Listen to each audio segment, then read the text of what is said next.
Pozdravljene, spoštovani gledalke in cenjeni gledalci. Nesluten razvoj cestnega prometa prinaša številne težave. Sodobni avtomobili dosegajo vse višje hitrosti in naše ceste so marsikje v zelo slabem stanju. Ob vsaki prometni nesreči in še posebej ob tistih s smrtnim izidom pa se sprašujemo, kako pravzaprav izboljšati varnost v cestnem prometu. O teh izzivih se bomo v današnji oddaji aktualno pogovarjali z zanimivimi sogovorniki. Pozdravljeni Bojan Bizjak, komandir policijske postaje v Idriji. Pozdravljena Blanka in Rok Turk, znana dirkača iz Idrijskega. Pozdravljena. Dokazano najhitrejša voznika v Sloveniji že vrsto let, ne? Gospod Blanka, povejte nam, kdaj ste se najhitreje vozili z avtomobilom? Verjetno da v relju. Ali pa po avtocest kdaj, no? Greste tudi čez 130? Ne, 130 je treba karjeti. Treba spoštovati predpise. Tako. Vzroki za prometne nesreče so zelo različni. Gospod Bizjak, povejte nam, kakšno je stanje na tem področju v okviru vaše občine? Pravzaprav vi pokrivate dve občini. Tako, mi pokrivamo občino Idrija in občino Cerkno. Kar spremljamo stanje prometne varnosti na območju teh dveh občin je primerljivo zdaj že par let in je, lahko rečemo, na dobrem nivoju. Če samo omenim število prometnih nesreč za zadnji 2 leti, se pravi leto 2022 in 2023, se pravi, v letu 2022 je bilo teh prometnih nesreč 96 in v letu 2023 je bilo teh nesreč ravno tako 96. Se pravi, stanje je na enakem nivoju. Vzroki so pa različni. Vzroki so pa različni, seveda, ampak še zmeraj na prvem mestu je prav ta neprilagojena hitrost. Drugi vzrok je stran in smer vožnje, potem pa so še naprej ostali vzroki, razna izseljevanja prednosti, premiki z vozilom, neupoštevane prednosti in ostale kršitve. Poglejmo se kratko izjavo Mirana Mozetiča iz AMD iz Nove Gorice. On je sodni izvedenec, strokovnjak za to področje. Povedano mi je pravzaprav, kaj se dogaja z avtomobili ob teh trkih. Ja, rečem kar z eno besedo, velik problem je to, ne. Zlasti, ko z vozilom ni vse v redu, ko vozišča niso v redu, ne, potem hitro pride do kakšne nesreče, zdrsov in tako naprej. No, pri zdaj teh hitrostih se tudi sile precej povečajo in če pogledamo recimo samo 30 km/h in trk v zid, pomeni to padec z višine 3,6 metrov. Naša naletna teža se poveča nekje 8-krat. Če pomnožimo našo težo 50-60 kg, krat 8, imamo 400-500 kg trku, ki jih moramo zadržati. Če njo pasu, je to nemogoče. Pri recimo 50 km/h je to že padec z višine 10 metrov in je preživetje že vprašljivo. 50% možnosti imamo, da preživimo, 50 ne. Nesreče s smrtnim izidom so pravzaprav najbolj tragične. Vaše območje je v lanskem letu bilo poseben rekorder. Kako to? Ja, nažalost, ja. Že dolgo let, se pravi od leta 18 naprej, nismo beležili nobene smrtne, se pravi nesreče s smrtnim izidom. Medtem ko lani je bilo pa to stanje, sta 2 udeleženca v cestnem prometu umrla na teh naših cestah. Pravzaprav so bile 3 nesreče s smrtnim izidom, ena Drži. Beležili smo 3 prometne nesreče s smrtnim izidom, kar se pa kasneje izkazalo, da je pač eden od teh udeleženih umrl zaradi zdravstvenega stanja in ni kršil pač predpisov, da bi mu lahko kot prometno nesrečo zabeležili. V prometu je problem alkohol, to se strinjamo vsi. Kaj se pravzaprav dogaja? Ja, kot pravim, današnja oddaja je, kot smo rekli že prej, najbolj ciljno usmerjena mladim voznikom, začetnikom in pa tistim, ki bodo v ta svet vožnje vstopali zdaj v bodoče v kratkem. Res je, da že vozilo kot tako, smo omenili prej, so nova, so močna, hitra, in če je voznik neizkušen že kot tak, je to vozilo za njega lahko kaj kmalu neobvladljivo več.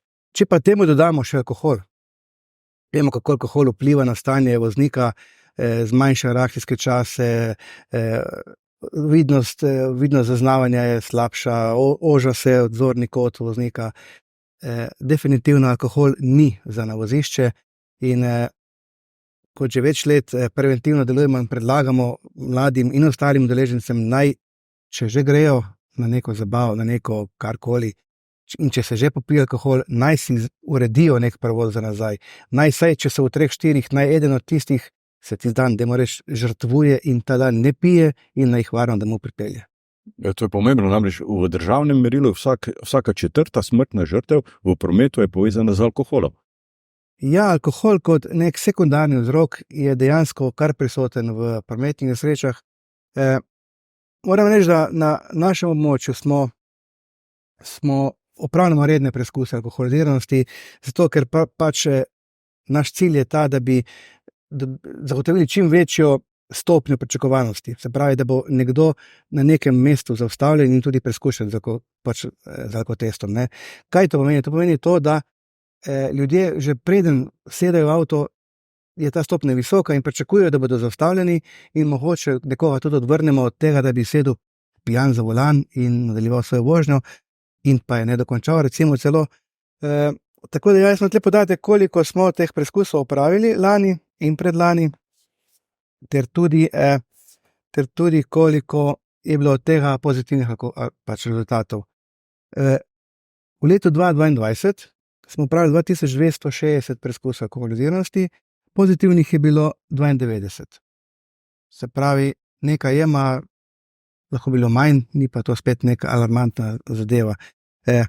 V letu 2023 je bilo pa teh preskušenih 2273 in pa malo manj pozitivnih, se pravi 54. Tako da stanje se je na tem področju očitno malček izboljšalo. Povemo pa to, da za poklicne voznike in za voznike začetnike velja določilo nič. Tako je, ja. Poklicni vozniki, inštruktorji avtošol, vozniki začetniki imajo to stopnjo alkoholiziranosti 0,0 seveda. In to najbrž velja ta 0,0 tudi za dirkače, voznike v reliju. Kako je tam? Ja, jaz mislim, da ta 0,0 je, kar se tiče avtomobilov, bi mogla biti prisotna, bom rekel, od takrat, ko prejmeš izpit v roko, pa dokler ga ne vrneš nazaj. Sami smo ugotovili, da v bistvu je to ena, bom rekel, ne prepreka, ampak velik problem v današnjem svetu. Že tak je problem, da so, bom rekel, glave preobremenjene zaradi vseh stvari, zaradi vseh stresov. V avto se ljudje nasedejo zbrani, problem je pol tukaj, če to mešamo še z alkoholom ali pa z drugimi substancami. Jasno je tako, kar je prej kolega povedal, da v bistvu so tukaj psihofizične sposobnosti se dosti zmanjšajo in seveda bi se s tem preprečila marsikajšna zadeva, no, sploh nesreča. Tako da jaz mislim, da ta 0,0 ne samo, da je obvezna po zakonu, to bi se mogli ljudje v bistvu sami zavedati, da v bistvu s tem lahko škodijo sebi, pa predvsem drugim okoli sebe, a ne, ker se kaj naredi kasneje, je to, bomo rekli, potoči, zvoniti je prepozno, a ne. Tako da tukaj se ne gre za to, da bi to moglo biti uveljavljeno, to bi moglo v bistvu že ljudje sami po sebi imeti zavedanost, da ko se usedajo za volan v avto, da se usedajo zbrani, pa jasno 0,0. Da bi vozniki relija tako za pogum, za korajžo pred vožnjo, tako neki popili, slaba šala. Ja, mislim, v bistvu obstajajo, bom rekel, drugačne tehnike za spodbuditev, bomo rekli temu, ali pa za aktivacijo telesa, da si, bom rekel, bolj sfokusiran, pa hitrejši, pa da imaš več poguma. Jasno je, da mogoče to pri nekaterih nesrečah, jasno, alkohol pomaga tudi po temu, da se, bom rekel, ti ljudje bolj pogumno počutijo, mogoče zaradi tega pritisne več gas, pa se naredi kakšna taka stvar. Ampak ja, se pravim, mislim, da za alkohol ni prostora v vozilu, kad bom rekel, v ciljnem prometu, še manj pa pri športu. Droge za volanom, v zadnjem času spremljamo poročila tako policije kot tudi drugih organov o tem, da jih je vse pogosteje, se soočamo s kokainom, z marihuano. Kako policija nadzira to problematiko? Tukaj imate, seboj ste prinesli poseben, kaj je to, tester? To je tester za preskuse prisotnosti droge v organizmu, seveda.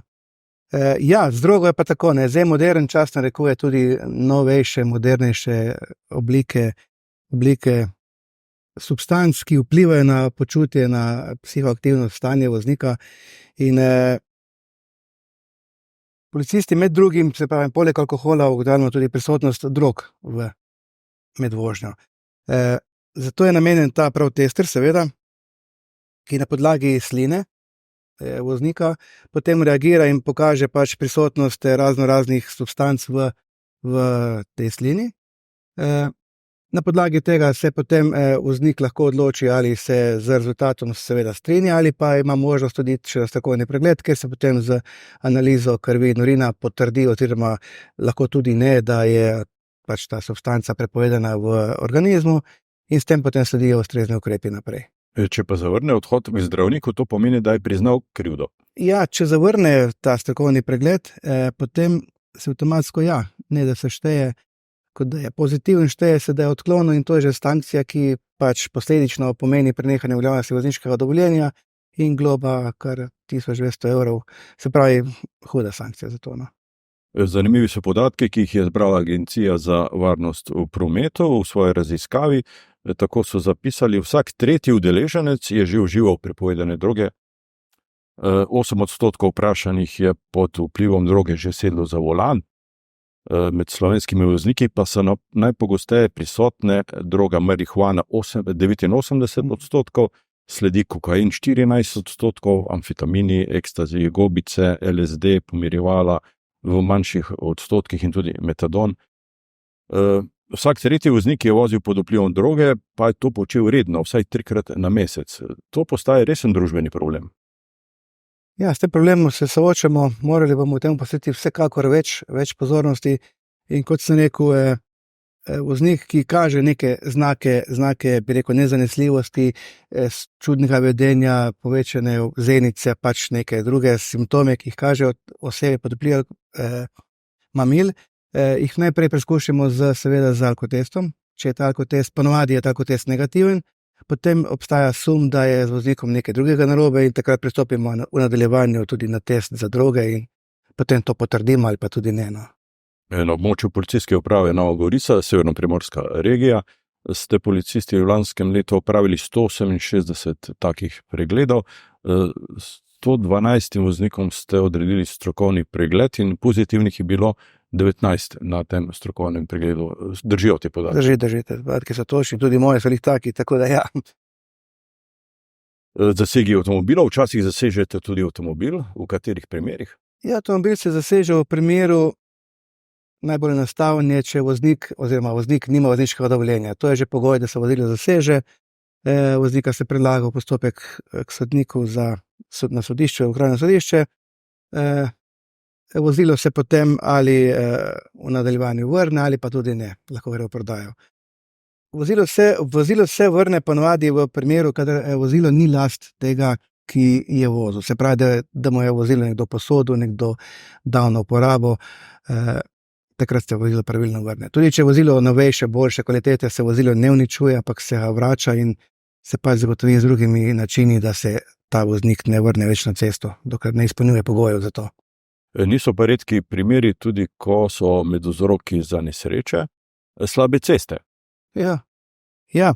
Se pravi, hitrost kot taka se deli na dva segmenta, bom rekel. Prva je ta omejena hitrost, se pravi, določena z nekimi splošnimi predpisi, da moraš izven naselja 90 na uro, v naselju 50, avtoceste 130 in tako naprej.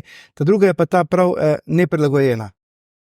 Ta je tudi največkrat vzrok za prometne nesreče, seveda upoštevajoč stanje in razmere na vozišču. Se pravi, če je neka cesta slabe kvalitete, slabe v slabem stanju, luknasta, da moraš celo neplužena, zasnežena, poledenela, je to vsekakor eden izmed razlogov, da s hitrostjo, ki je v mejah normale, se pravi mejah omejitev, prevelika za ta del ceste in kaj kmalu lahko nastane nesreča.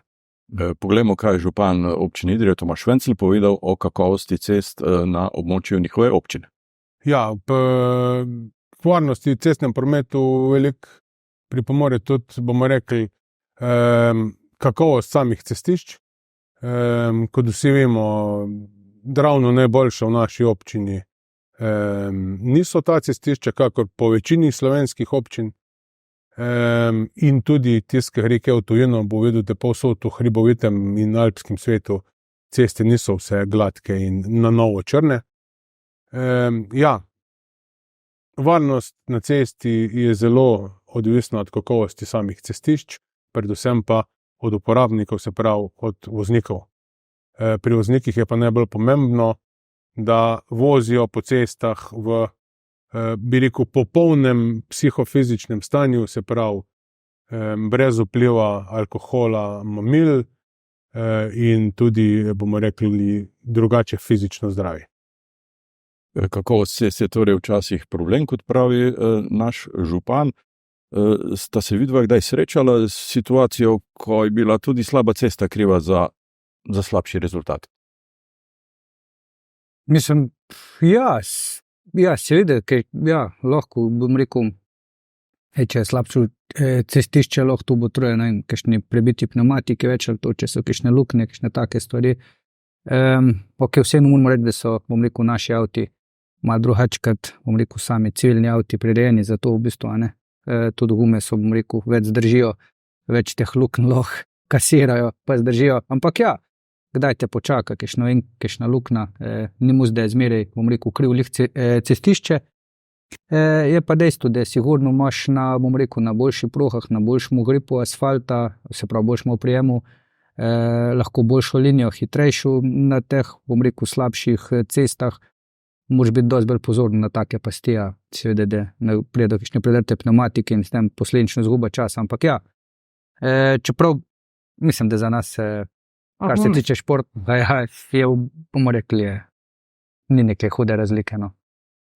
Začetki ukvarjanja z avtošportom, prvi korak na tem področju je bilo najbrž vozniško dovoljenje, ne? Kdaj ste vi dobili vozniško dovoljenje? Po 18, se ne vem, kdaj sem bila tu, to je treba povedati. Po 18 letih, ja, že dolg cajt nazaj. Ste v Idriji opravljali? Ja, v Idriji. Je bilo kaj posebej naporno, zapleteno? Ste takrat slutili, da vam bo to tako, kar je neresen konjiček? Pa ne, niti slučajno nisem videla, da mi takrat že reli vozila. Bilo mi je pa, v bistvu mi je kar šlo, no, sem takoj po planu naredila, pač tisto minimalno število ur in vse, se mi zdelo fajn, no. Glavna vožnja je bilo pa v dežju, tako da mogoče je to malo en tak preizkus, da ni izkus vse rožnato, pa tako kot je rekel gospod župan, pač ti se moraš prilagoditi, ne bo se cesta te prilagodila. Vzgoja mladih za sodelovanje v cestnem prometu je vsekako zelo pomembna, ne? Kako vi gledate na to? Vsako leto imamo en kup enih aktivnih preventivnih dejavnosti, kjer že od vrtca naprej, osnovne šole, srednje in naprej vzgajamo te učence, dijake, kako naj varno vstopajo v cestni promet. Zdaj, če pogledamo že prvi korak, ki ga otrok naredi, že to je neka udeležba v cestnem prometu in tam naprej je treba otroka vzgajati, da bodo potem te vrline in te lahko uporabno koristili tudi naprej v svojem življenju in le tako bojo preživeli, seveda. Poglejmo si sedaj dve kratki izjavi, in sicer Cirile Hladnik in Mirana Mozetiča o vzgoji v cestnem prometu. Zelo pomembno je, to je treba že v kali, bom rekla že pri otrocih in to že delamo ponavadi, ko delajo otroci v 5. razredu izpit za kolo, tako da jih je že takrat treba s prometom speljati skupaj in obelodaniti vse nesreče, ki se lahko zgodijo, ne? In tako da že takrat, to je treba že vse zgodaj, bom rekla, že čim bolj zgodaj, tem boljše. Zdaj, zato imamo ustanovljen svet za preventivo in vzgojo v cestnem prometu, jaz sem tam že kar 3-4 mandate, zdaj zadnje 2 let sem predsednik, mi je pa skrbimo za to, da se tudi v šolah imamo ta šolske izpite in predtem še kaj veš o prometu, tako da tisto otroci tukaj poskusijo in v prometu in v testih se poskušajo, ne, in na poligonu. Ja, mladi vozniki danes, če pogledam nazaj moja leta, pa zdaj mladost, vozila so precej hitrejša, so tudi varnejša. Kup varnostnih sistemov je v vozilih, ki nadzira vozilo, ki pomaga, recimo pred trkom, da do trka ne prije. To so. In potem, ko pride do trka, so še elementi pasivne varnosti. No, tisti prvi so bili aktivni, to je pa pasivna varnost, varnostne vreče, pasovi in tako naprej. Mladi vozniki mogoče precenjujejo svoje znanje, mogoče te hitrosti ne dobro dojemajo, ker enkrat, ko pride do trka ali pa potrebe do hitrem ustavljanju, ne, to ne poteka tako hitro. ena pot sestavljena recimo iz reakcijske poti, ki jo prevozi voznik v eni sekundi približno, potem pa še zavorna pot, ki se pa razlikuje od tega, ali je suha, mokra podlaga, se pravi, je še ena taka pot na suhi podlagi, krat 2 na mokri in krat 4 na poledeneli. Tako da predno se vozilo ustavi. Predno se vozilo ustavi, pove naš sogovornik, kako izgleda v dirkaškem avtomobilu, ko izgleda, da se vozilo ne bo ustavilo. Jaz zmeri moraš verjeti, da se bo pošlo, a ne. Predvsem je to, kaj nehaš verjeti, pa si bom rekel vrhu puško v koruzo. Dejstvo je, da ja, mogoče pri nas se, bom rekel, zaradi takrat smo prej, ker so avti in, bom rekel, vsa tehnologija in gume, bom rekel, temu namenjeni, lahko dost kasneje bremza, mogoče nekje niti ne bremza, pa se v bistvu to vse pokorigira, ker so avto temu namenjeni, a ne. Jasno, v ciljnem prometu je pa to treba, bom rekel, res imeti, bom rekel, dobro kontrolo nad vozilom, se pravi, fajn je, da svoj avto tudi dobro poznaš, zato so to fajn ti poligoni, oziroma zelo priporočljivi. Mislim, da tukaj se premalo poudarka dela pri teh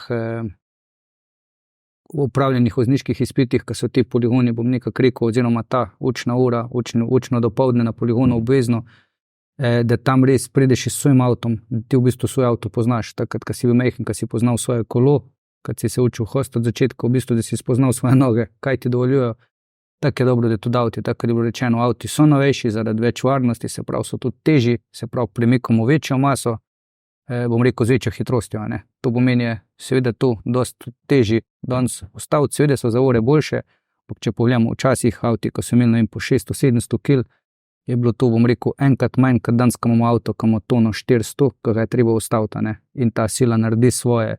In v bistvu največkrat se mogoče ljudje niti ne zavedajo, sploh na, bom rekel, slabših podlagah, kad je mokra ali pa ledena, da v bistvu jih mogoče ta zavora ne bo rešila, ne. Ker oni, kad dajo zavoro, v bistvu s tem dajo vozilu še pospeške, ker ta masa dobi pospeška, ne. Tako da v bistvu je res treba tudi zavoro pametno uporabljati, ne pa takoj tudi, bomo rekli, v tem primeru v paniko, ampak stvar probaš čim bolj hladno glavo rešiti in takoj probaš čim bolj oceniti situacijo, kaj je najboljši tisti trenutek, kako se v bistvu prepriči, da bodo posledice čim manjše, ne. Tukaj se pa spet v bistvu lahko navežemo na to, da če je psihofizično stanje voznika tisti trenutek pripravljeno, ker to so delčki sekunde, lahko odreagiraš, pa bomo rekli temu, vsaj teoretično pravilno, vsej zdaj rezultat na koncu je, bom rekel, skupek vseh pogojev, ki se pojavijo, ampak lih zato pravimo tukaj v bistvu, da lih mladi, ne, ker imajo, bomo rekel, temu še sveže možgane, sveže telo, ne. V bistvu je ta rekreacijski čas zelo, bom rekel, lahko krajši in lih tukaj je fajn, da so v bistvu se zna marsikatera stvar rešiti, če so, bom rekel, za volanom prisebni in pač pripravljeni, da se pač vozijo. Najbrž pa je treba opozoriti tudi na to, da so vaši avtomobili, dirkaški avtomobili prilagovljeni, posebej ojačani in da, naprimer, prometna nesreča z običajnim avtomobilom ali nesreča z vašim avtomobilom, to ni eno in isto, ne? Mislim, ni pa, predvsem mi smo tudi na zaprti cest, ker ne ogrožamo nobenega drugega, vemo, ko se spuščamo, pač tako da je tu razlika. Mi smo opremljeni, ne vem, imamo zaščito za vrat, pasove, ki so pač 5-točkovni pas, sedeži noto jačani, vse pač drugače. Vas je bilo kdaj strah? Pa verjetno v kakšen trenutku je prišel, ampak če se prav izide, pač ti strah mine. Ste imeli vi kdaj prometno nesrečo? Jaz osebno? Ja. Ja. Imel s tem, da kar sem jih imel v času službe, na neki intervencijski nujni vožnji, se pravi, ko pač je šlo tudi pri nas bolj na hitro, pač nismo reli vozniki in se ni pošlo vsakič, ne. Idrija je posebno mesto reli voznikov, to vemo vsi. Najbrž je tukaj stanuje največ zmagovalcev državnih prvenstev na kvadratni kilometer v Sloveniji. Ja. Zagotovo. Poglejmo, kaj si o tem meni naš župan Tomaž Vencelj. Mislim, da je veliko naslovov reli prvakov, ki jih imamo Idrijčani, ne vpliva na to, kako se ljudje v Idriji vozijo. Predvsem pa nam da vedeti, da smo na idrijskem koncu in na teh koncih, ki imajo veliko ovinkov, dobri vozniki. biti dober voznik, kot pravi župan, pa je najbrž v prvi fazi potrebno to, da cesto spoštuješ. Takrat smo rekli, se tukaj se lahko navežemo na vse to, tudi prej, kaj je bilo, kar se strahu tiče. Se dejansko, bom rekel, malo strahu spoštovanja, ko se usedeš v avto, ko se odpraviš na cesto, je, bom rekel, zaželjeno. Se to ni ta strah, ki bi te oviral. To je v bistvu, lahko govorimo o temu strahu, bom rekel, spoštovanja vsega skupaj, ker konec, kad smo rekli, to so, pa rečemo temu nekojih stroji, ki se premikajo po cest, ki se v bistvu premikajo z neko hitrostjo in ti moraš biti, bom rekel, vešč in sigurno vase, da z njim upravljaš. Tako da ja, malo straha je prisotno, pa ne straha, koliko boš zamudil, ko boš prišel na neko določeno lokacijo, kodar si dogovorjen ali pa kamor moraš priti, ampak malo tega, da boš res pozoren na vse udeležence v prometu, ker lahko te kdo spregleda, lahko prije, kakšen nenapovedan pešč stop na cesto, pač v promet smo rekli, kad ni sestavljen samo, bom rekel, iz nas voznikov, tukaj so kolesari, motoristi, pešci, se pravi, to je skupek enih oseb, ki se trenutno nahajajo, bomo rekli, na igralnem polju, v katerega se ti vključiš, ko se usedeš v avto, in ja, moraš imeti pregled v bistvu pred sabo, za sabo, na stran, predvidevati, jasno je to pride nekaj z letami, nekaj z izkušnjami, ki jih dobijo, bom rekel, šoferji, po drugi strani pa takja ogledala, vzvratno ogledala, pač niso zastojno avto, treba jih je spremljati, treba glavo oblačiti, ni treba, da si v avtu, bom rekel, kad robot, se jih gledaš naprej na cesto, ampak ja, skozi moraš pa biti pozoren, bom rekel, na cel krog okoli sebe, od kje se kaj stvari dogaja, sploh bomo rekel, v mestih ali pa sploh, bomo rekel, v kakšnih okolicah šol in tega, kjer je prisotnih veliko otrok, ki ne veš, od kje bo kdo priletel. Tako da ja, mogoče malo lažje, ko se peleš pozal, ko lahko gledaš sam naprej na cesto, jasno, drugod pa moraš biti res 100% zbran. Smo pred novo sezono vašega avtošporta. Kaj napovedujete za to sezono? Mislim, potrudila se bo po svojih najboljših močeh, sigurno pač gremo po najboljše, tako da se bomo pustili presenetiti. Karkoli manj kot zmaga bi delovalo že kot neuspeh. Težko temu rečemo, zdaj v športu je izbiri pravim, tukaj ni neuspeha, tukaj lahko imaš malo slabš dan, lahko imaš malo slabšo izbiro s tehniko, lahko imaš, bomo temu rekli, tudi lahko govorimo o malo smole, ampak vse skupaj, to je skupek tega, kar se ti mora prav na koncu sestaviti. Zato moramo v bistvu narediti vse prav preventivno pred začetkom, da probamo eliminirati vse, bom rekel, negativne možne scenarije in jasno me da mora narediti in ekipo moramo narediti čim boljš posel. Dejstvo je pa tako, kad zmeri rečemo, dokler imaš številko 1 na vratih, nisi prišel po drugo mesto. Zdaj lani se je to nekako naredilo, tako da letos bomo štartali številko 2 na vratih, se pravi, imamo prostor za izboljšavo in lahko popravimo tisto od lani in dejstvo je, da smo vsi usmerjeni k temu cilju, da pač gremo do konca. Kako bo z avtomobilom? Dobite nov stroj? Ne, ostajamo pri Esmu, tako da še letos. Ja, jaz mislim, da bomo nekako rekli, avto smo lani dobro spoznali, ni rekel, niti nekih največjih stvari napovedanih, tako da praktično bomo sam dodelali finese, spolirali zadevo in šli na porodirko. Kaj napovedujete vi, se jim bo to išlo? Mislim, da grejo na enko. Na enko? Sigurno. Povemo ob koncu daje še to, da policijska postaja Idrija pripravlja v torek 5. marca dan odprtih vrat. Boste odprli vsa vrata, tudi zapor in to? Ja, 5. marca res vljudno vabljeni vsi, da pridejo pogledati naše prostore. Tam bomo predstavili naše delo, naše vozile, našo opremo. Poleg tega bodo prišli tudi prometniki iz Nove Gorice, kriminalistični tehniki, kjer bodo pokazali svojo opremo in svoje vozilo. Prav tako bo prišel tudi gospod Turk z enim od njihovih reli vozil, da si pogledajo razliko, kako so tista vozila, pa kako so neka navadna vozila, opremljena in varna. Tako da ja, odprli bomo tudi vrata zapora, seveda kar. Da si bodo lahko pogledali, kako je tudi tam noter. Če kdo mora kdaj prespati tam in počakati, da se strezni. Teh primerov je kar nekaj, ne? Ja, lani smo imeli kar 4 primere, ko so vozniki mogli prespati pri nas, ja. In so zjutraj s težko glavo pač odšli. S težko glavo in z mislimi, ne vem kaj, tako. Bodimo optimistični, svetujemo mladim voznikom, se pravi, pamet v roke. Ne? Mladim voznikom, tistim, ki se, kot sem rekel, niso še srečali z vožnjo, ki se šele bodo, ki se odločajo o tem, pa tudi vsekakor vsem ostalim. Vsem ostalim. Cesta je živ element, vsak dan se spremenja, vsak dan je drugače na cesti, nikoli ni isto in res je treba na cesto iti z trezno glavo. Pa smo že pri trezni glavi. Pozabili smo v bistvu tudi na utrujenost in zbranost. Lahko si čist trezen, čist brez vpliva droge, ampak si utrujen in si za volan neprimeren.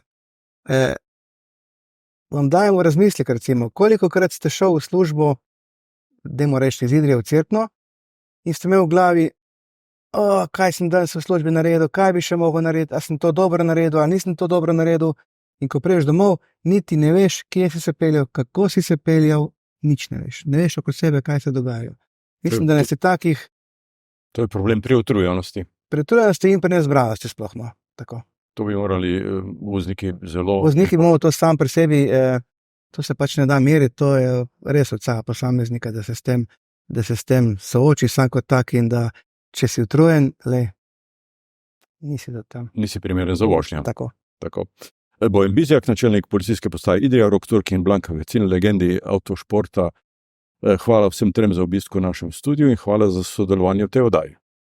Hvala. Hvala lepa. Pred koncem pa si še skupaj pogledamo kratek promocijski film, ki predstavlja delovanje slovenske policije. Vam, spoštovani gledalke in cenjeni gledalci, pa seveda hvala za pozornost in seveda srečno.